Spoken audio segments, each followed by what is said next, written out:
Okay. Now, Aunt Jennifer's Tigers is a poem by Andrine Cicely Rich.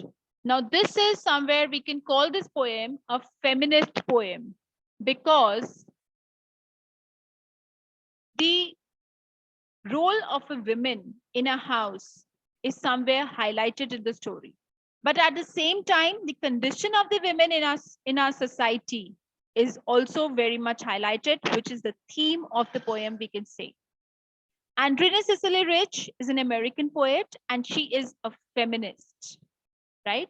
So she is given a title to her poem as Aunt Jennifer's Tiger. So by this, we get that the character of the poem is Aunt Jennifer, right?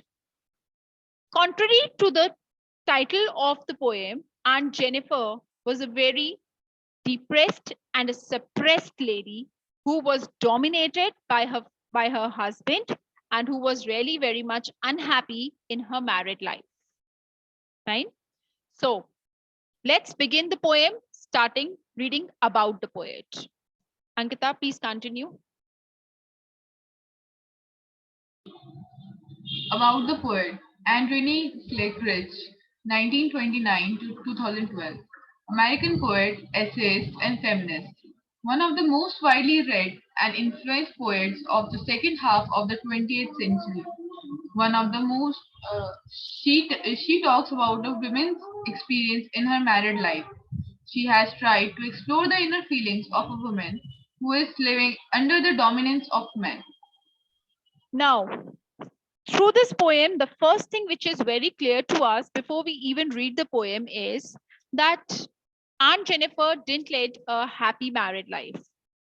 She was somewhere, she had a troubled life. She had to live as per the whims and fancies of her husband.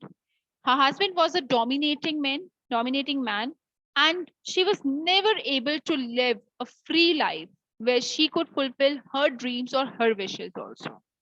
Right? Now, why it is a title as Tigers? Because the qualities, the feelings which she could never express at the front, in front of her husband, perhaps she is expressing in some other way. Now, what is that some other way? Aunt Jennifer is embroidering a piece of cloth, right? Like it's also an art. You might have seen many people doing that stitching work. Now, these days, the younger generation is not much fond of stitching or doing embroidering. But if you talk to your parents, your mothers, if you talk to your grandmother, they'll tell you that when they were young, they used to do a lot of stitching. It's not just of simple suits, even the bed sheets, even somewhat paper, the cloth sceneries which they made. So they used to do a lot of these handicraft work they used to do. Fine. So this lady, she is embroidering a piece of cloth. And on this piece of cloth, she is depicting jumping tigers. Tigers are prancing upon the screen. Prancing word is used there, which means jumping. Right? Now, she is showing animal which is very daring, which is very strong. If you remember, when I've done figures of speech with you, I've always given you an example of a metaphor. He is the lion of a class, right? Which lion, tiger, they belong to the same family, the cat family, right? And they are considered as a very brave, very valiant kind of an animals, fierce kind of animals who always walk alone. They're not scared of anything. They're not scared of anybody, right? They are those daring kind of animals. So though the lady herself is very much sad, unhappy, she's never ever able to carry herself boldly. She's never able to express herself. But through this piece of cloth, she's expressing her hidden feelings. She's embroidering tigers on this piece of cloth. They are jumping brave. They are moving bravely without any fear. So those hidden feelings, somewhere she's expressing in this manner. Like you may find people trying to, take out their feelings through paintings, maybe through poetry, some other way, right? So she is doing by embroidering a piece of cloth. Chaliye, let me move on. Let's move on further. Till this point, is the introduction clear to everybody? Guys, children, please show me a thumbs up if it's clear to all of you.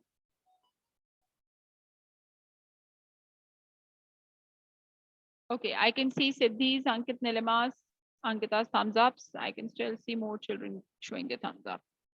Anurag Das, is the introduction of the poem clear to you?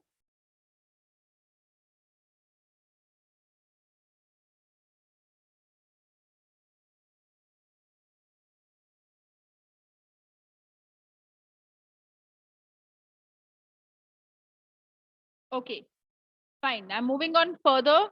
I'm starting with the paraphrasing of this poem. Ankita, please read the first stanza. Aunt Jennifer's tiger prance across a screen, bright topaz, denizens of a world of green. They do not fear the men beneath the tree. They pace in sleek, chivalric certainty. Chivalric certainty. Now, Aunt Jennifer's tigers prance across the screen. Now, Aunt Jennifer's tigers are prance word simply means jumping across the screen. Here for the screen, it is a piece of cloth which she is embroidering, right? Prance words means jumping. She is the tigers which she is embroidering on the cloth. They are in jumping position. They are in running position. Not jumping exactly, they're prancing, means they're running position. Bright topaz, denizens of world of green. Now topaz, you all must be knowing it, it's stone. Topaz is a bright yellow color stone, right? So here there's a use of metaphor here. These tigers are called as topaz, denizens of world of green. Now a tiger or a lion, they live in dens. So their house is known as dens. Residents, the manner in which say residents means the people who are living there. So denizens means the creatures who are living in den. So bright topaz, denizens. So they are the residents or they live in the den. Topaz, they're shiny, bright yellow color in color. So they're compared to topaz stone. So this is a metaphor used here of a world of green. They're bright shining topaz were the residents of the world of green. World of green means forests. They do not fear the men beneath the tree. Now these tigers, they're not scared of humans who are standing beneath the tree. They pace in sleek, chivalric certainty. So they are moving ahead in sleek, chivalric, bravery. Certainty means they are sure about it, what they want to do and where they are going. Right? Please read out the lines of explanation again here, Ankita. The poet is talking about a lady whom she addressed as Aunt Jennifer. She is embroidering a piece of cloth. It could be a tablecloth or a wall hanging. The pattern shows tigers who are moving and jumping around all over the fabric. They are bright yellow in color, like the color of the topaz stone. The dense green forest background is their home. They are the proud and fearless citizens of the forest. Here is a contrast between Aunt Jennifer and her tigers. The tigers are fearless, but this lady who is embroidering them is not so. The tigers look elegant, shining, and full of gentleman's grace. Okay, so the poet is talking about a lady whom she addresses as Aunt Jennifer, right? She's embroidering a piece of cloth. It could be a tablecloth or a wall hanging. Now, this is something which I've already explained to you. The pattern shows tigers who are moving and jumping around all over the fabric. They're bright yellow in color, like the color of topaz stone. So these tigers, they are shiny yellow in color. So they're compared to topaz stone. So here there is a use of metaphor. The dense green forest background is their home. So the background of the embroidered cloth is green color, right? Which shows their forest background. They're the proud and fearless citizens of the forest. Here is a contrast between Aunt Jennifer and her tigers. Now you can see here, I told in the beginning itself, Aunt Jennifer was a lady who was very much unhappy in her married life. She didn't never got that freedom to express herself. But what she's depicting on the piece of cloth is tigers who are fierce animals, who are fearless, who are proud, right? So, but the lady who is embroidering these animals, she is not fearless. She's very much scared.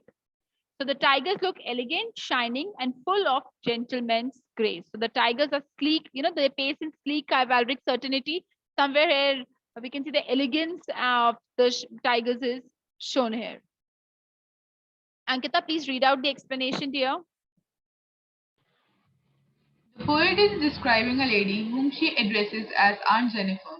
She says that Aunt Jennifer is doing embroidery on a piece of cloth which could be a tablecloth or a wall hanging. She has designed it with beautiful tigers which are running fearlessly in the green forest.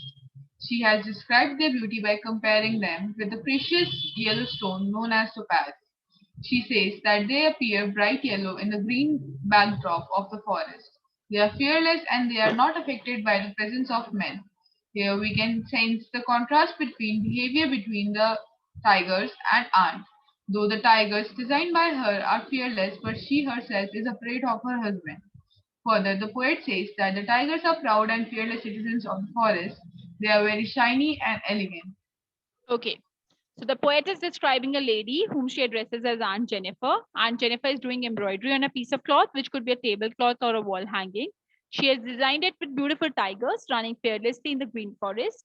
And she has described the beauty by comparing them with precious yellow stone, topaz. They appear bright yellow in the green backdrop. They're fearless and they're not affected by the presence of men. Here we can sense the contrast of behavior between the tigers and Aunt. Though the tigers designed by her are fearless, but she herself is afraid of her husband. Further, the poet says that the tigers are proud and fearless citizens of the forest and they're very shiny and elegant. Right? चलिए यहाँ पर बेटा figures of speech भी आप लोग please side by side mention them in your book. Metaphor, I've told you, topaz, they're compared to topaz stone. And anaphora, use of same word in two consecutive lines. They do not and they pace in. So they is used. This is anaphora. Chale, let's move on further, Ankita. Second stanza padhiye beta. Aunt Jennifer's fingers fluttering through her wool find even the ivory needle hard to pull. The massive weight of Uncle's wedding band sits heavily upon Aunt Jennifer's hand. Now, Aunt Jennifer's fingers fluttering through her wool. Aunt Jennifer, when while she's doing this embroidery work, her fingers are fluttering, means her fingers are trembling. Find even the ivory needle hard to pull. So they're even finding the ivory needle difficult to pull. Means she's so scared of doing anything because her perhaps she's scared from her husband, right? So she whatever she's doing, she wanted to do that. She is happy. She is wishingly doing this embroidery, but she's so scared that her fingers are trembling, fluttering, trembling. This shows her fear. So find even the ivory needle hard to pull. Now you can imagine what is the weight of a needle. A needle is no, it's almost weightless, right? But her fingers are trembling and she's so scared that she's even finding the ivory needle. She's finding it difficult to pull. Now she's finding it difficult to pull. It could be for two reasons. Because maybe she is, because of her old age, she's not having that much strength now. And second, because of the fear. यहाँ पर more the fear is perhaps the more dominant reason we can find here in these lines. Now, please keep one thing in mind. Aunt Jennifer is almost, she's a middle-aged woman. She has spent her entire life in this problematic situation with her husband because she was never happy with her husband. They didn't had a cordial relation among themselves. She among each other with each other, and she was never happy. She led a horrible, pathetic married life. Right now, the third line: the massive weight of uncle's wedding band. Wedding band is your wedding ring. So the wedding ring which she is wearing, the weight of that ring seems to be massive for her. Means again the same thing. She finds a married life to be burdened like anything. So that wedding band which uncle has given to her, that sits heavily upon Aunt Jennifer's hand. Means it is problematic, it is troublesome, that married life is burdened with pressures and responsibilities and she is not happy. Right? Ankita, explanation read kariye beta. The lady's fingers are trembling with the fear of her husband. She's pursuing her hobby in her free time, but probably she is still afraid of her husband who could scold her. Her fingers are so tired of working endlessly all her life. The needle is also heavy for her to pull out of the cloth. The words Uncle's wedding band, as the band was bought by her husband, it is his till today. The lady is dependent on her husband. She is still burdened by the weight of the ring. Weight means the encirclement of trapping that has fallen upon her by getting married to him. She has been burdened by the obligations of married life, has become the man's property. She has been living a demanding life due to which she has worn out in her old age. Okay. Now, this explanation I've already given it to you. So I'm coming down to the stanza explanation again. Ankita, continue reading here. Here, the poet describes the fear of Aunt Jennifer towards her husband. She says that while she is doing embroidery, her fingers are quivering with fear of her husband. Her husband doesn't approve of her hobby of embroidery. Therefore, she trembles while she is embroidering the piece of cloth. It has become difficult for her to pull her needle up and down. Then she describes the wedding ring which was given by uncle to Aunt Jennifer on their wedding day. She says that it is a kind of burden for her to wear this ring. She has been tortured by her husband so much that the wedding ring, which could have been a beautiful gift for her, seems like a burden to her. She has faced so many difficulties in her married life that the little ring is described as a heavy band on her trembling fingers. This means that the ring is associated with some bad experiences in the form of torture she has faced because of her husband's dominating behavior. Now, here the poet describes the fear of Aunt Jennifer towards her husband, right? Aunt Jennifer was scared of her husband. She says that while she is doing embroidery, her fingers were shaking. Her husband doesn't approve of her hobby of embroidery. Her husband is not also happy with this embroidery work which she is doing. Therefore, she trembles. That is the reason why her fingers are trembling while doing this embroidery. Now, she's so scared that even while doing this embroidery work, because her fingers are trembling, and she finds it very difficult to pull the ivory needle up and down, right? The needle is hardly of any weight, but she's still finding it quite heavy to pull it because she's scared of her husband. And even when she's doing this embroidery work, she's scared that he might object. Then she describes the wedding ring which she is wearing, the wedding band which she is wearing, which was given to her by uncle to Aunt Jennifer on their wedding day. She says that it was kind of a burden which she was carrying on her fingers, right? She has been tortured by her husband so much that the wedding ring, which could have been a beautiful gift for her, seems like a burden.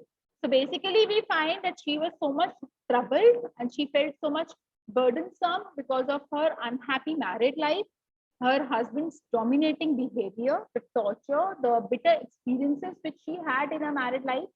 Because of all these harsh realities, the harsh memories, she finds a little ring which she's having on a finger. She finds it quite heavy. So it's not actually the weight of the ring of the metal which she's put on her fingers. It is the weight of the married life which she feels she's burdened because of that, and she's not able to carry it any further. Right? Am I clear till this point? 11th, 12th class, please revert back. Am I clear till this point? Show me a thumbs up if I'm clear with this stanza, or if you want me to repeat, then also kindly revert back. Okay. I'm not moving any further today. We'll be continuing with the third stanza tomorrow. Just a second. Okay. Children, now this poem is actually, you need to pay a lot of attention in this poem. It's not that easy poem. इसमें आपको काफी time लगता है समझने के लिए. ठीक है, बहुत बड़ी बच्चे गलतियां भी इसमें बहुत करते हैं. RTCs में, long questions में इसमें से twisted questions आते हैं. So please go through the poem. Right? If you find a difficulty anywhere, you can revert back to me. Tomorrow I'll be continuing further with the poem, and I'm going to take 2-3 days more for this poem. because it's actually a tough one. And from RTC point of view, there are many things which are covered here.